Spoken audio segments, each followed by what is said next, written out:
Përshëndetje, më ndodh rrallë, po a mundem sabahin ta fali kaza?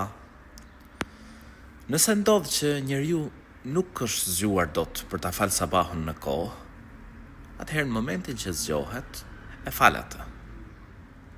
Normal, me i marrë shkaqet që të zgjohesh për sabah. Me von alarm, me i thonë dikujt që të dëgjoj, me von gjumin me marak, me lut Zotin e gjithësisë që të ta mundësoj ta falësh sabahun, se është mirësi e madhe. Por nëse ndodh që njeriu një ditë ka qenë i lodh, nuk i ka dalë gjumin, momentin që zgjohesh e fal. I ka ndodhur edhe profetit alayhis salam bashkë me shokët e tij, pra kur kanë qenë në udhtim, i ka zonë gjumi dhe nuk janë zgjuar vetëm se pasi ka lindur dielli. Atëherë profeti alayhis salam pra i ka urdhëruar që të lëviznin prej atij vendi, më pas pra ka marrë abdes dhe kanë falur sabahun. Kështu që nëse të ndodh, pra që një ditë nuk je zgjuar dot, momentin që zgjohesh, pra e fal sabahun. Allahu ju rujt.